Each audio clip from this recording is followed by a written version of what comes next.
of Mice and Men, Disc 2. The old man moved toward the door, and his ancient dog lifted his head and peered about, and then got painfully to his feet to follow. "I gotta be setting out the wash basins for the guys. The teams will be in before long. You guys gonna buck barley?" "Yeah." "You won't tell Curly nothing I said?" "Hell no." "Well, you look her over, mister. You see if she ain't a tart." He stepped out the door into the brilliant sunshine. George laid down his cards thoughtfully, turned his piles of 3. He built 4 clubs on his ace pile. The sun square was on the floor now, and the flies whipped through it like sparks. A sound of jingling harness and the croak of heavy-laden axles sounded from outside. From the distance came a clear call. "Stable Buck! Oh, Stable Buck!" And then, "Where the hell is that goddamn nigger?" George stared at his solitaire lay, and then he flounced the cards together and turned around to Lenny. Lenny was lying down on the bunk, watching him. "Look, Lenny, this here ain't no setup. I'm scared. You gonna have trouble with that Curly guy. I've seen that kind before. He was kind of feeling you out. He figures he's got you scared, and he's gonna take a sock at you the first chance he gets." Lenny's eyes were frightened. "I don't want no trouble," he said plaintively. "Don't let him sock me, George." George got up and went over to Lenny's bunk and sat down on it. "I hate that kind of bastard," he said. "I've seen plenty of 'em. Like the old guy says, Curly don't take no chances. He always wins." He thought for a moment. "If he tangles with you, Lenny, we're going to get the can. Don't make no mistake about that. He's the boss's son.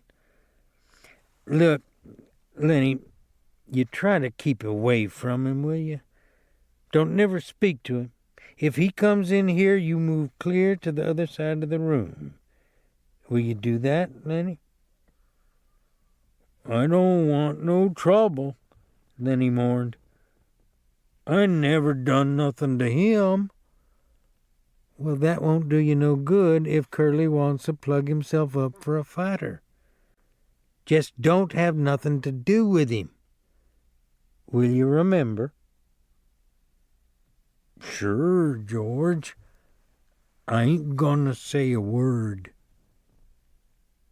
The sound of the approaching grain teams was louder, thud of big hooves on hard ground, drag of brakes, and the jingle of trace chains. Men were calling back and forth from the teams. George, sitting on the bunk beside Lenny, frowned as he thought.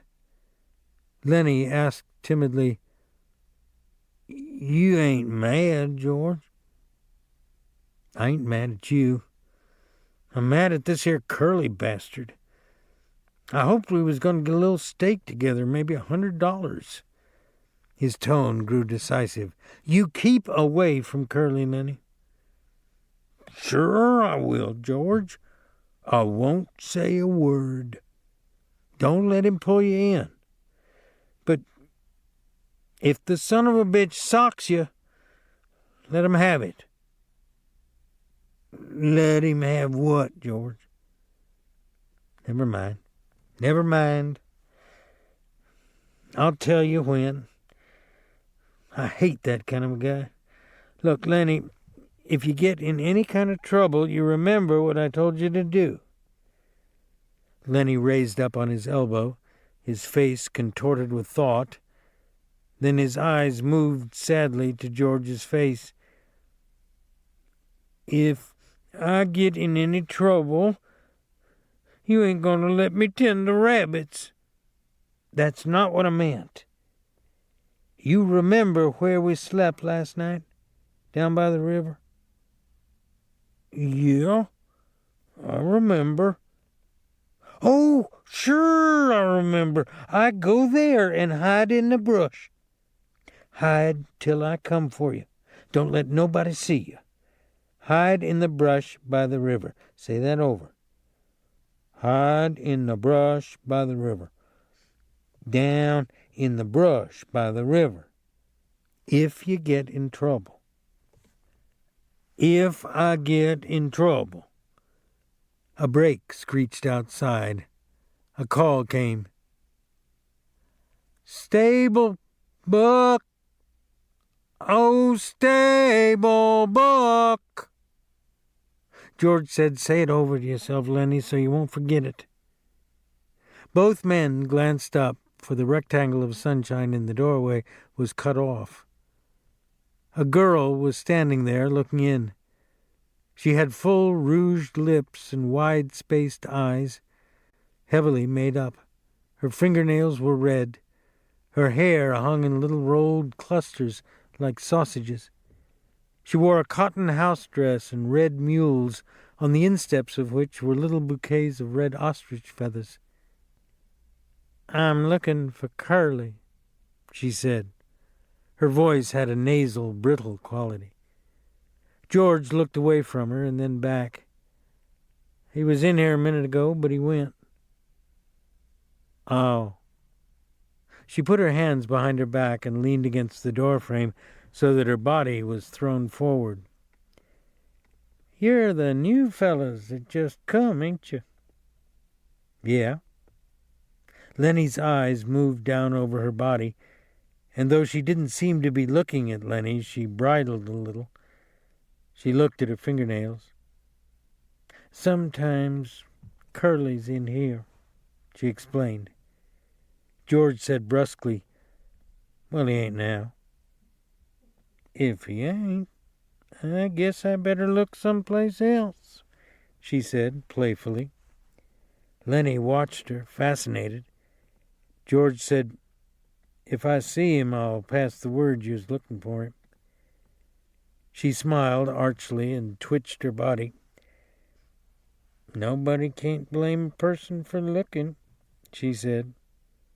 There were footsteps behind her going by. She turned her head. Hi, Slim, she said. Slim's voice came through the door. Hi, good looking. I'm trying to find Curly, Slim. Well, you ain't trying very hard. I seen him going in your house. She was suddenly apprehensive. Bye, boys, she called into the bunkhouse, and she hurried away. George looked around at Lenny. Jesus, what a tramp, he said. So that's what Curly picks for a wife. She's purty, said Lenny defensively. Yeah, and she's sure hiding it. Curly got his work ahead of him. Bet she'd clear out for $20. Lenny still stared at the doorway where she'd been. Gosh, she was purty. He smiled admiringly. George looked quickly down at him, and then he took him by an ear and shook him. Listen to me, you crazy bastard, he said fiercely. Don't you even take a look at that bitch. I don't care what she says and what she does. I seen 'em poison before, but I never seen no piece of jailbait worse than her. You leave her be. Lenny tried to disengage his ear. Well, I never done nothing, George. No, you never. But when she was standing in the doorway showing her legs, you wasn't looking the other way, neither. Well, I never meant no harm, George. Honest, I never. Well, you keep away from her, 'cause she's a rat trap if I ever seen one. You let Curly take the rap. He let himself in for it. Glove full of Vaseline, George said disgustedly. And I bet he's eating raw eggs and writing to the patent medicine houses. Lenny cried out suddenly. I don't like this place, George. This ain't no good place. I want to get out of here. We gotta keep it till we get a stake. We can't help it, Lenny. We'll get out just as soon as we can. I don't like it no better than you do." He went back to the table and set out a new solitaire hand. "No, I don't like it," he said. "For 2 bits I'd shove out of here. If we can get just a few dollars in the poke, we'll shove off and go up the American River and pan gold. We can make maybe a couple of dollars a day there, and we might hit a pocket." Lenny leaned eagerly toward him. "Let's go, George. Let's get out of here. It's mean here." "We gotta stay," George said shortly. "Shut up now. The guys will be coming in."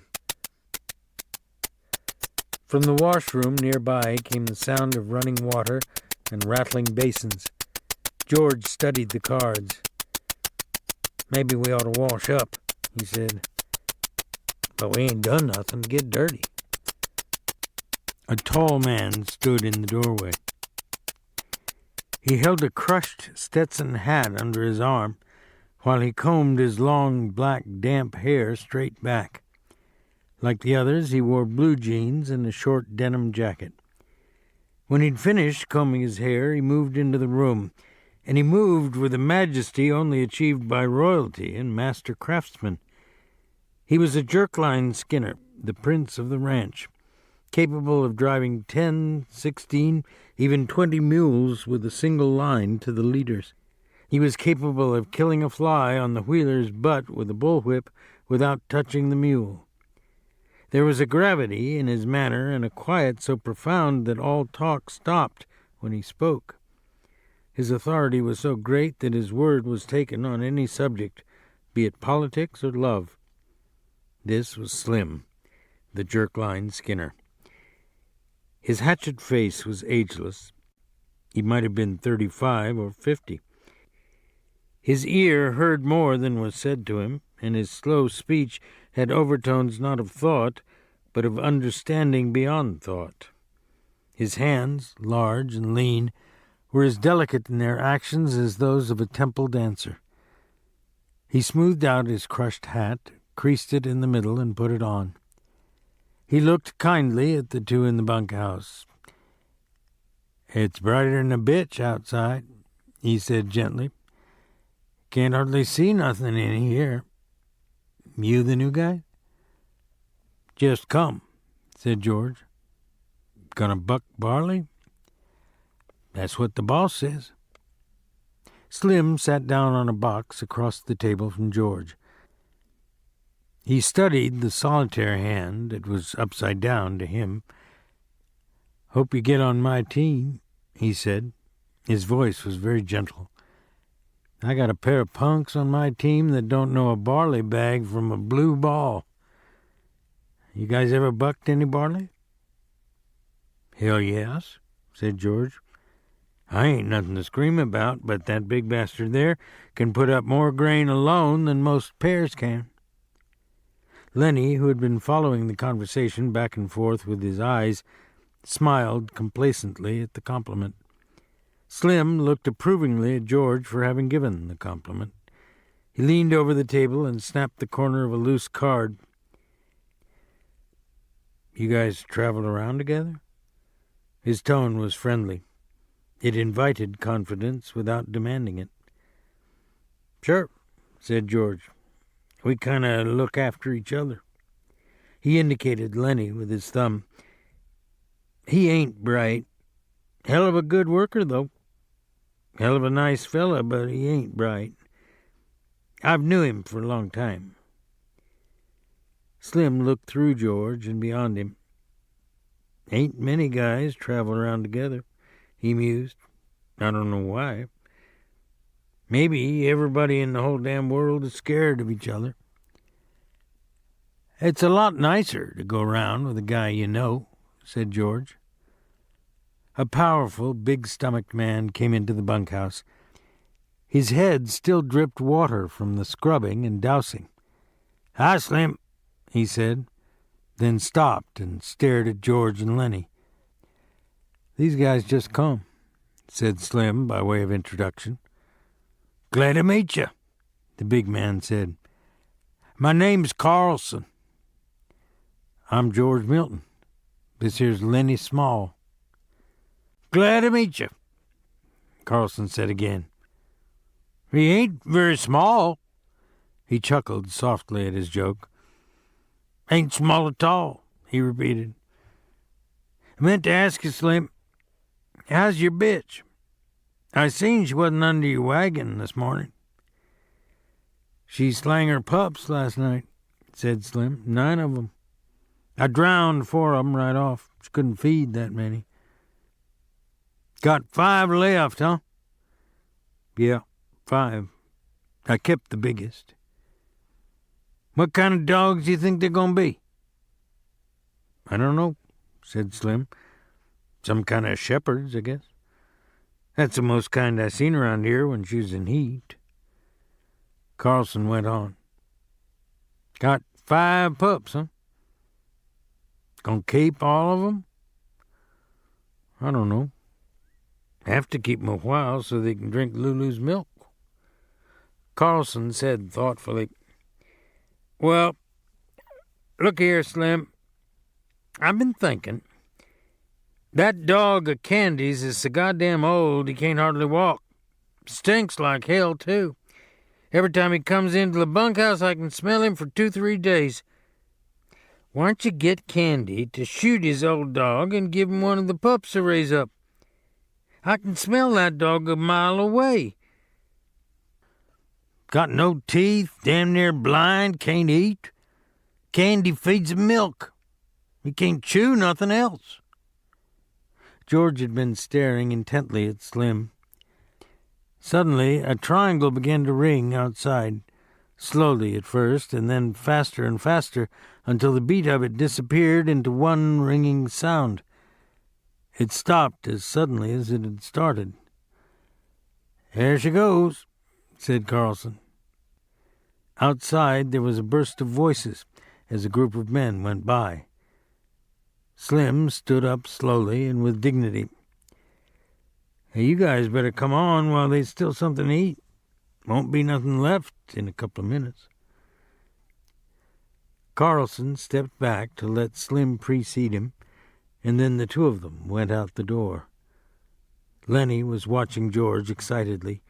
George rumpled his cards into a messy pile. Yeah, George said. I heard him, Lenny. I'll ask him. A brown and white one, Lenny cried excitedly.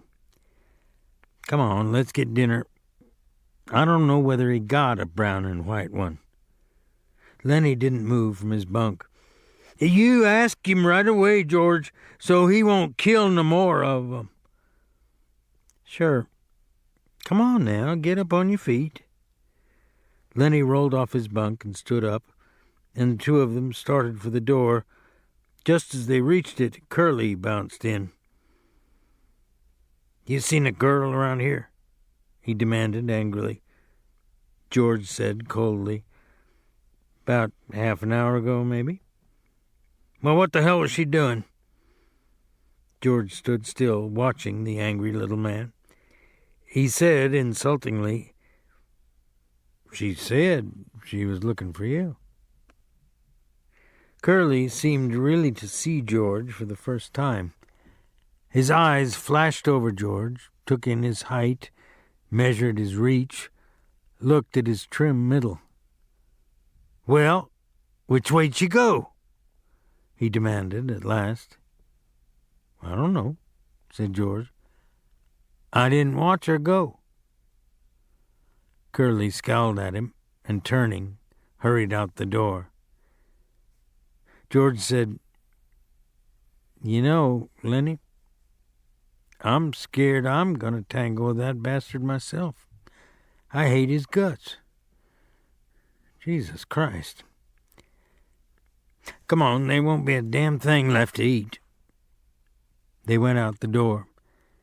The sunshine lay in a thin line under the window. From a distance there could be heard a rattle of dishes. After a moment, the ancient dog walked lamely in through the open door. He gazed about with mild, half-blind eyes. He sniffed and then lay down and put his head between his paws. Curly popped into the doorway again. and stood looking into the room. The dog raised his head, but when Curly jerked out, the grizzled head sank to the floor again. Although there was evening brightness showing through the windows of the bunkhouse, inside it was dusk. Through the open door came the thuds and occasional clangs of a horseshoe game, and now and then the sound of voices raised in approval or derision. Slim and George came into the darkening bunkhouse together. Slim reached up over the card table and turned on the tin-shaded electric light. Instantly the table was brilliant with light, and the cone of the shade threw its brightness straight downward, leaving the corners of the bunkhouse still in dusk. Slim sat down on a box, and George took his place opposite. "It wasn't nothing," said Slim. "I would have had to drown most of 'em anyways. No need to thank me about that." George said, "It wasn't much to you, maybe, but it was a hell of a lot to him. Jesus Christ, I don't know how we're going to get him to sleep in here. He'll want to sleep right out in the barn with him. We'll have trouble keeping him from getting right in a box with them pups." "It wasn't nothing," Slim repeated. "Say, you sure was right about him. Maybe he ain't bright, but I never seen such a worker. He damn near killed his partner, Buckin' Barley. There ain't nobody can keep up with him. God almighty, I never seen such a strong guy." George spoke proudly. "Just tell Lenny what to do, and he'll do it if it don't take no figuring. He can't think of nothing to do himself, but he sure can take orders." There was a clang of horseshoe on iron stake outside, and a little cheer of voices. Slim moved back slightly so the light wasn't on his face. "Funny how you and him string along together." It was Slim's calm invitation to confidence. "What's funny about it?" George demanded defensively. "Oh, I don't know. Hardly none of the guys ever travel together. I hardly never seen two guys travel together. You know how the hands are. They just come in, get their bunk, and work a month, and then they quit and go out alone. Never seem to give a damn about nobody. It just kind of seems funny. A cuckoo like him and a smart little guy like you traveling together." "He ain't no cuckoo," said George.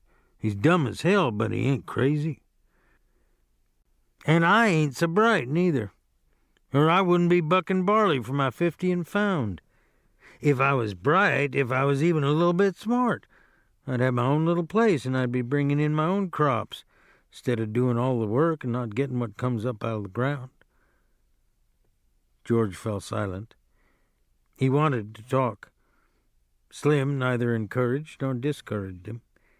He just sat back, quiet and receptive. "It ain't so funny, him and me going round together," George said at last. "Him and me was both born in Auburn. I knowed his Aunt Clara. She took him when he was a baby and raised him up. When his Aunt Clara died, Lenny just come along with me out working. Got kind of used to each other after a little while." Said Slim. George looked over at Slim and saw the calm, godlike eyes fastened on him.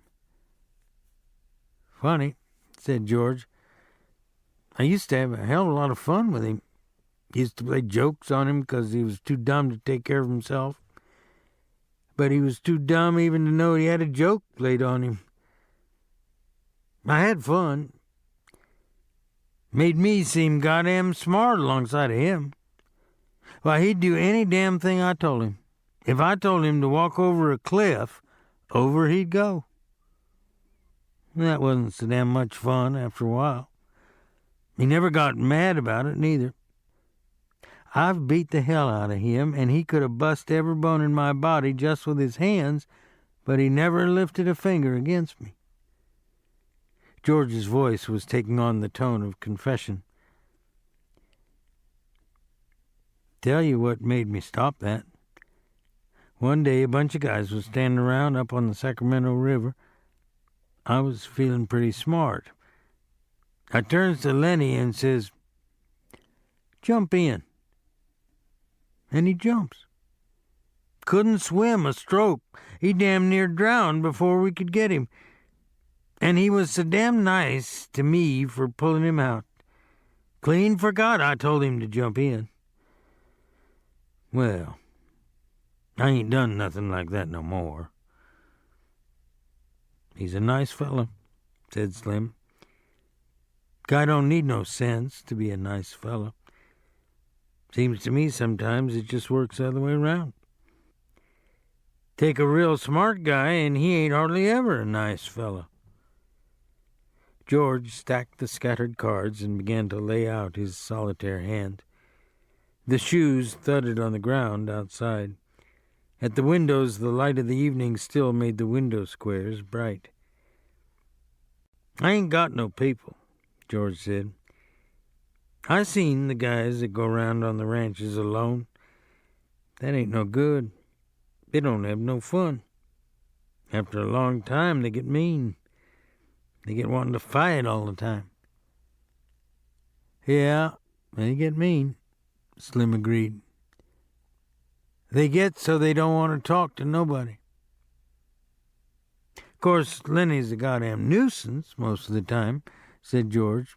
"But you get used to going around with a guy and you can't get rid of him." "He ain't mean," said Slim. "I can see Lenny ain't a bit mean." "Of course he ain't mean. But he gets in trouble all the time because he's so goddamn dumb.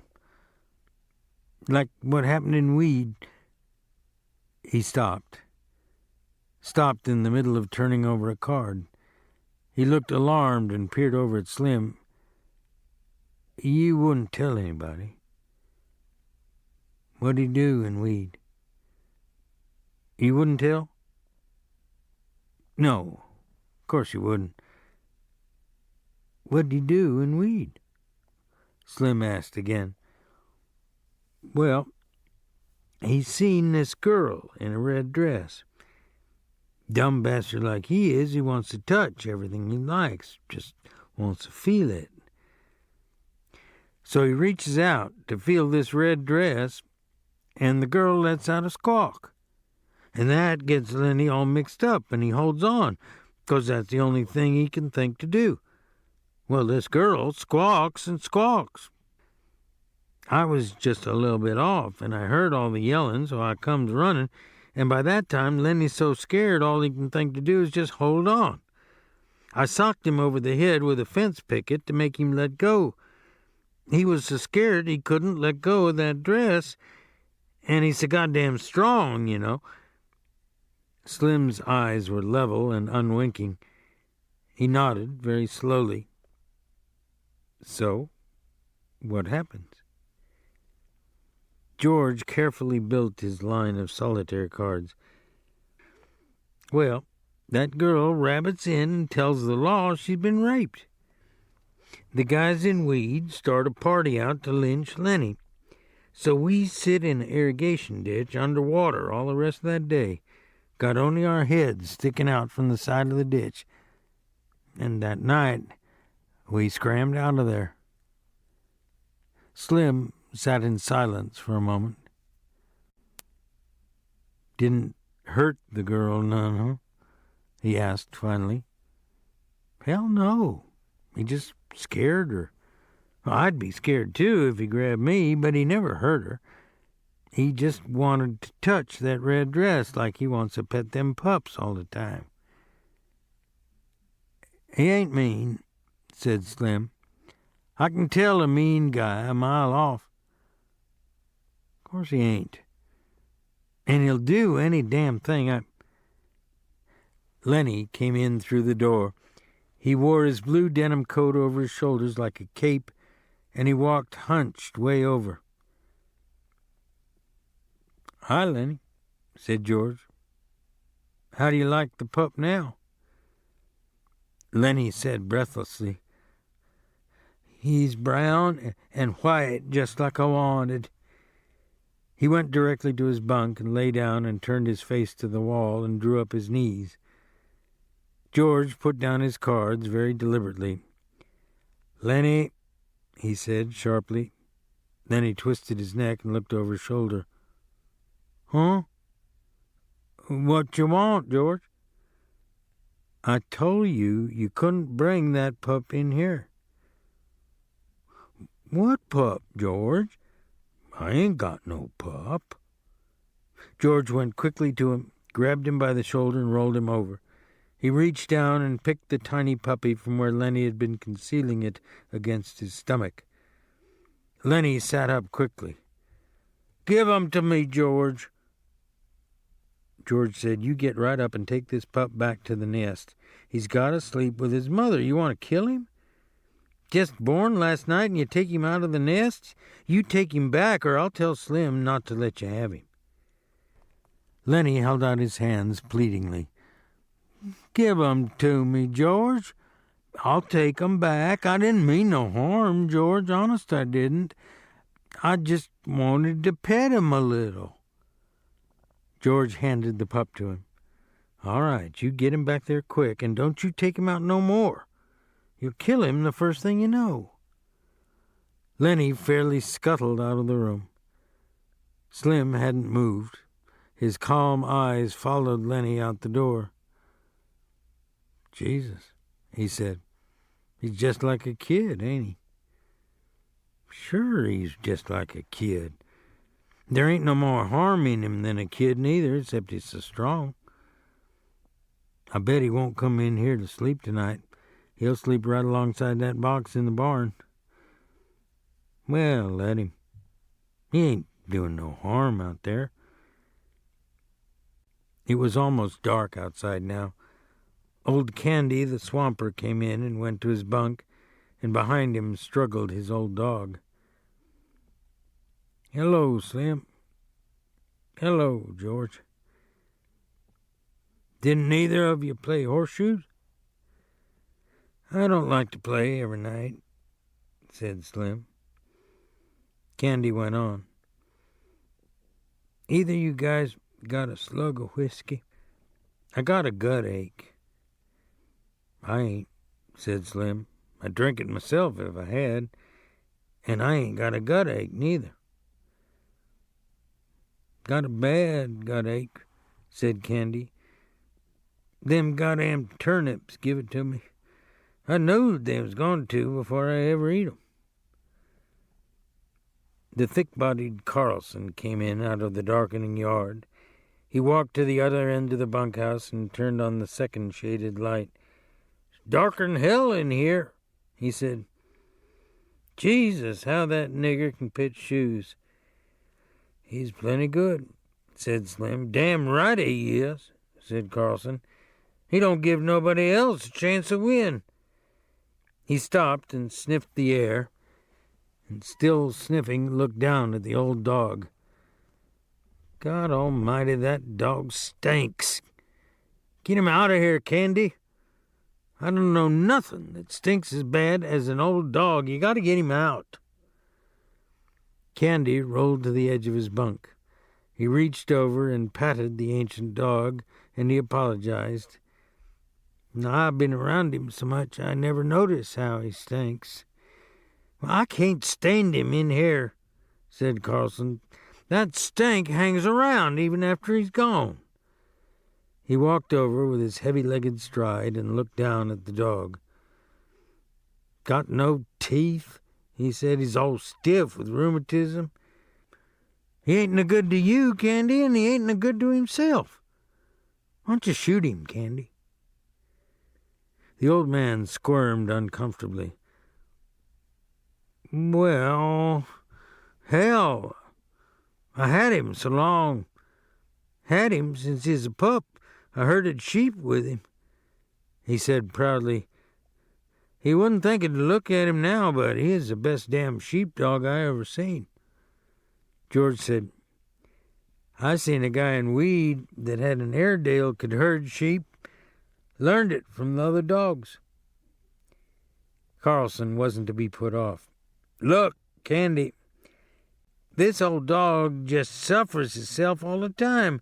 If you used to take him out and shoot him right in the back of the head," he leaned over and pointed right there, "why, he'd never even know what hit him." Candy looked about unhappily. "No," he said softly. "No, I couldn't do that. I had him too long." "He don't have no fun," Carlson insisted, "and he stinks to beat hell. Tell you what, I'll shoot him for you. Then it won't be you that does it." Candy threw his legs off his bunk. He scratched the white stubble whiskers on his cheek nervously. "I'm so used to him," he said softly. "I had him from a pup." "Well, you ain't been kind to him, keeping him alive," said Carlson. "Look, Slim's bitch got a litter right now. I bet Slim would give you one of them pups to raise up, wouldn't you, Slim?" The Skinner had been studying the old dog with his calm eyes. "Yeah," he said, "you can have a pup if you want to." He seemed to shake himself free for speech. "Carl's right, Candy. That dog ain't no good to himself. I wish somebody'd shoot me if I got old and a cripple." Candy looked helplessly at him, for Slim's opinions were law. "Maybe it'd hurt him," he suggested. "I don't mind taking care of him." Carlson said, "The way I'd shoot him, he wouldn't feel nothing. I'd put the gun right there." He pointed with his toe, "right back of the head. It wouldn't even quiver." Candy looked for help from face to face. It was quite dark outside by now. A young laboring man came in. His sloping shoulders were bent forward, and he walked heavily on his heels, as though he carried the invisible grain bag. He went to his bunk and put his hat on his shelf. Then he picked a pulp magazine from his shelf and brought it to the light over the table. "Did I show you this, Slim?" he asked. "Show me what?" The young man turned to the back of the magazine, put it down on the table, and pointed with his finger. "Right there, read that." Slim bent over it. "Go on," said the young man. "Read it out loud." "Dear Editor," Slim read slowly, "I read your mag for 6 years, and I think it is the best on the market. I like stories by Peter Rand. I think he is a wingding. Give us more like The Dark Rider. I don't write many letters. Just thought I would tell you I think your mag is the best dime's worth I ever spent." Slim looked up questioningly. "What you want me to read that for?" Whit said, "Go on. Read the name at the bottom." Slim read, "Yours for success, William Tenner." He glanced up at Whit again. "What do you want me to read that for?" Whit closed the magazine impressively. "Don't you remember Bill Tenner? Worked here about 3 months ago?" Slim thought. "Little guy?" he asked. "Drove a cultivator?" "That's him," Whit cried. "That's the guy. You think he's the guy who wrote this letter?" "I know it. Bill and me was in here one day. Bill had one of them books that just come. He was looking in it, and he says, 'I wrote a letter.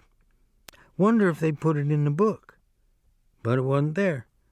Bill says, 'Maybe they're saving it for later,' and that's just what they done.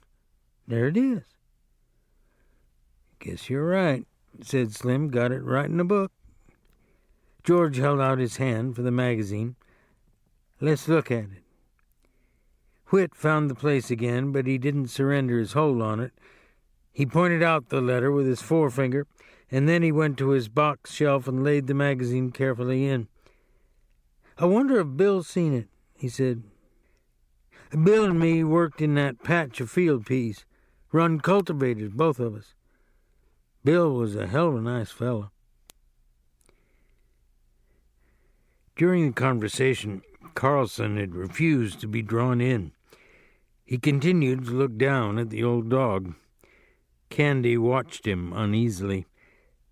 At last, Carlson said, "If you want me to, I'll put the old devil out of his misery right now and get it over with. Ain't nothing left for him. Can't eat, can't see, can't even walk without hurting." Candy said hopefully, "You ain't got no gun." "Hell, I ain't. Got a Luger. Won't hurt him none at all." Candy said, "Maybe tomorrow. Let's wait till tomorrow." "I don't see no reason for it," said Carlson. He went to his bunk, pulled his bag from underneath it, and took out a Luger pistol. "Let's get it over with," he said. "We can't sleep with him stinking around in here." He put the pistol in his hip pocket. Candy looked a long time at Slim to try to find some reversal, and Slim gave him none. At last Candy said softly and hopelessly, "All right, take him." He didn't look down at the dog at all. He lay back on his bunk and crossed his arms behind his head and stared at the ceiling. From his pocket, Carlson took a little leather thong.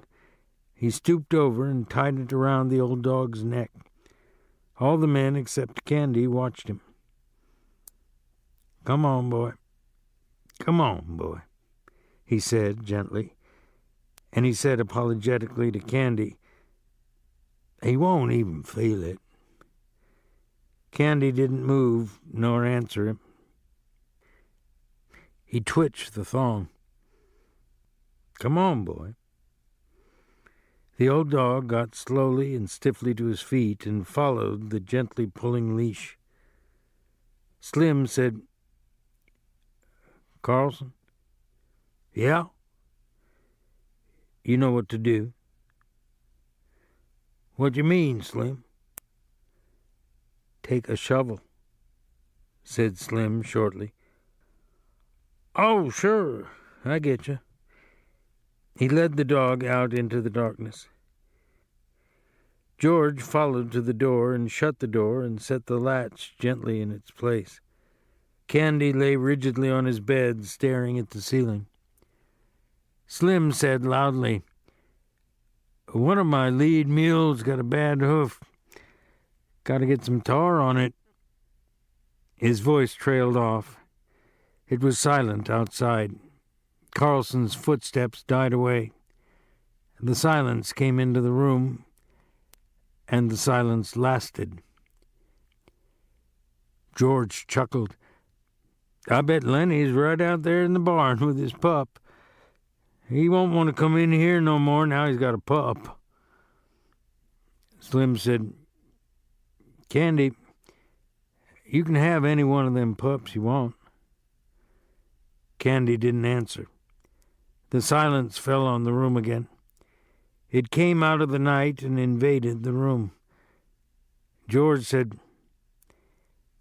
"Anybody like to play a little euchre?" "I'll play out a few with you," said Whit. They took places opposite each other at the table under the light, but George didn't shuffle the cards. He rippled the edge of the deck nervously, and the little snapping noise drew the eyes of all the men in the room so that he stopped doing it. The silence fell on the room again. A minute passed, and another minute. Candy lay still, staring at the ceiling. Slim gazed at him for a moment, then looked down at his hands. He subdued one hand with the other and held it down. There came a little gnawing sound from under the floor, and all the men looked down toward it gratefully. Only Candy continued to stare at the ceiling. Sounds like there was a rat under there, said George. We ought to get a trap down there. Whit broke out. What the hell's taking him so long? Lay out some cards, why don't you? We ain't going to get no euchre played this way. George brought the cards together tightly and studied the backs of them. The silence was in the room again. A shot sounded in the distance. The men looked quickly at the old man. Every head turned toward him. For a moment he continued to stare at the ceiling. Then he rolled slowly over and faced the wall and lay silent. George shuffled the cards noisily and dealt them. Whit drew a scoring board to him and set the pegs to start. Whit said, I guess you guys really come here to work. How do you mean? George asked. Whit laughed. Well, you come on a Friday. You got 2 days to work till Sunday. I don't see how you figure, said George. Whit laughed again. You do if you've been around these big ranches much. A guy that wants to look over a ranch comes in Saturday afternoon. He gets Saturday night supper and 3 meals on Sunday, and he can quit Monday morning after breakfast without turning his hand. But you come to work Friday noon. You got to put in a day and a half no matter how you figure. George looked at him levelly. We're going to stick around a while, he said. Me and Lenny's going to roll up a steak. The door opened quietly, and the stable buck put in his head, a lean Negro head lined with pain, the eyes patient. Mr. Slim. Slim took his eyes from old Candy. Huh? Oh, hello, Crooks. What's the matter? You told me to warm up tar for that mule's foot. I got it warm. Oh, sure, Crooks. I'll come right out and put it on. I can do it if you want, Mr. Slim. No, I'll come do it myself. He stood up. Crooks said, Mr. Slim? Yeah? That big new guy's messing around your pups out in the barn. Well, he ain't doing no harm. I'll give him one of them pups. Just thought I'd tell you, said Crooks. He's taking them out of the nest and handling them. That won't do them no good. He won't hurt them, said Slim. I'll come along with you now. George looked up. If that crazy bastard's fooling around too much, just kick him out, Slim. Slim followed the stable buck out of the room. George dealt, and Whit picked up his cards and examined them. Seen the new kid yet? He asked. What kid? George asked. Why, Curly's new wife. Yeah, I seen her. Well, ain't she a Lulu? Well, I ain't seen that much of her, said George. Whit laid down his cards impressively. Well, stick around and keep your eyes open. You'll see plenty. She ain't concealing nothing. I never seen nobody like her. She got the eye going all the time on everybody. I bet she even gives the stable buck the eye. I don't know what the hell she wants. George asked casually, Been any trouble since she got here? It was obvious that Whit wasn't interested in his cards. He laid his hand down and George scooped it in. George laid out his deliberate solitaire hand, 7 cards and 6 on top and 5 on top of those. Whit said, I see what you mean. No, there ain't been nothing yet. Curly's got yellow jackets in his drawers, but that's all so far. Every time the guys is around, she shows up. She's looking for Curly, or she thought she left something laying around and she's looking for it. Seems like she can't keep away from guys. And Curly's pants just crawling with ants, but there ain't nothing come of it yet. George said, she's going to make a mess. There's going to be a bad mess about her. She's a jailbait all set on the trigger. That Curly got his work cut out for him. Ranch with a bunch of guys on it ain't no place for a girl, especially like her. Whit said, if you got ideas, you ought to come in town with us guys tomorrow night. Why, what's doing? Just the usual thing. We go into old Susie's place. Hell of a nice place. Old Susie's a laugh. All its cracking jokes.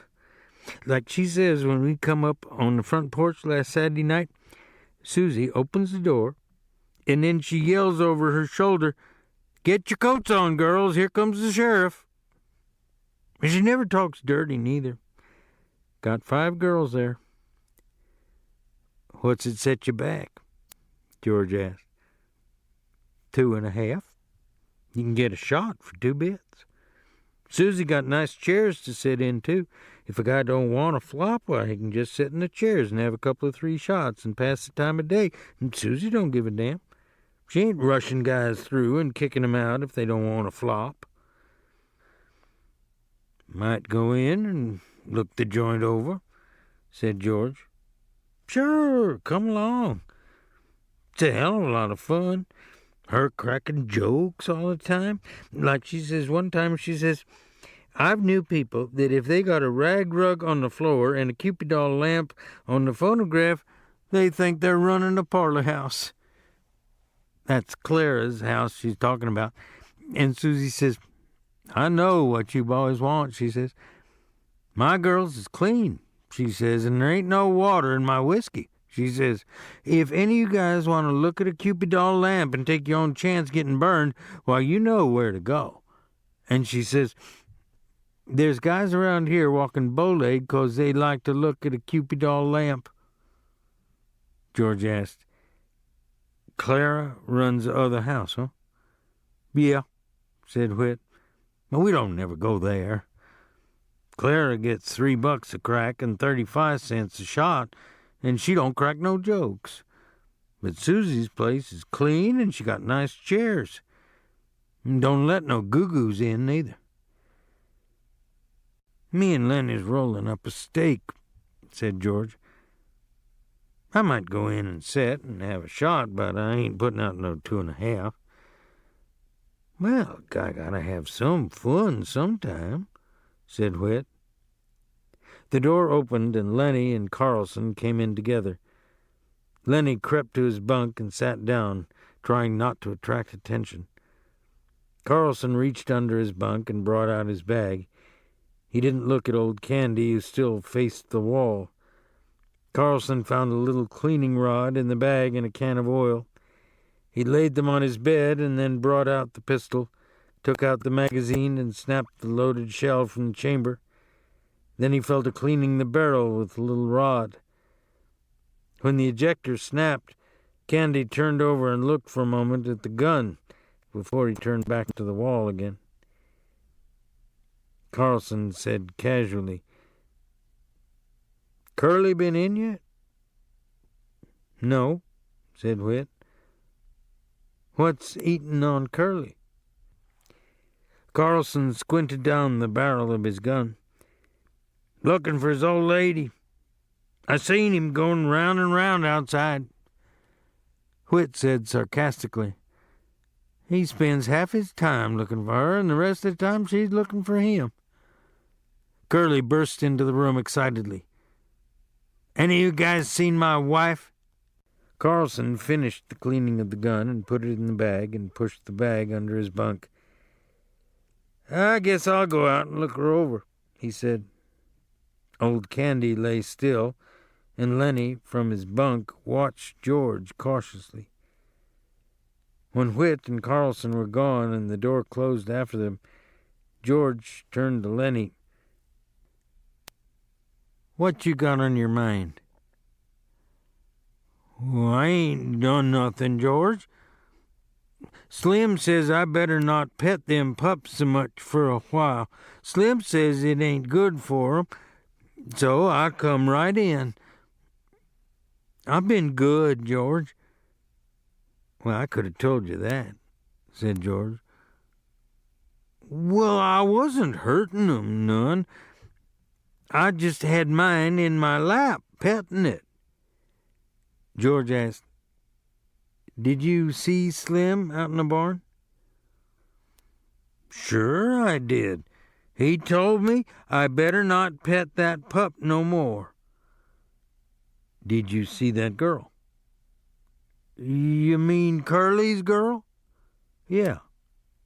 Did she come in the barn?" "No. Anyways, I never seen her." "You never seen Slim talking to her?" "Uh-uh. She ain't been in the barn." "Okay," said George. "I guess them guys ain't gonna see no fight. If there is any fighting, Lenny, you keep out of it." "Well, I don't want no fights," said Lenny. He got up from his bunk and sat down at the table across from George. "You sure that girl didn't come in like she come in here today?" "No, she never come." George sighed. "You give me a good whorehouse every time," he said. "A guy can go in and get drunk and get everything out of his system all at once, and no messes. And he knows how much it's going to set him back. These here jailbaits is just set on the trigger of the hoosecow." Lenny followed his words admiringly and moved his lips a little to keep up. George continued. "You remember Andy Cushman, Lenny? Went to grammar school?" The one that his old lady used to make hot cakes for the kids?" Lenny asked. "Yeah, that's the one." "You can remember anything if there's anything to eat in it." George looked carefully at the solitaire hand. He put an ace up on his scoring rack and piled a 2, 3, and 4 of diamonds on it. "Andy's in San Quentin right now on account of a tort," said George. Lenny drummed on the table with his fingers. "George? Huh? George, how long's it going to be till we get that little place and live on the fat of the land? And rabbits?" "I don't know," said George. "We got to get a big stake together. I know a little place we can get cheap, but they ain't giving it away." Old Candy turned slowly over. His eyes were wide open. He watched George carefully. Lenny said, "Tell about that place, George." "I just told you just last night." "Go on. Tell again, George." "Well, it's 10 acres, said George. "Got a little windmill, got a little shack on it, and a chicken run. Got a kitchen, orchard, cherries, apples, peaches, cots, nuts. Got a few berries. And there's a place for alfalfa and plenty of water to flood it. And there's a pig pen. And rabbits, George. No place for rabbits now, but I could easily build a few hutches and you could feed alfalfa to the rabbits." "Damn right I could," said Lenny. "You goddamn right I could." Of Mice and Men, Disc 2.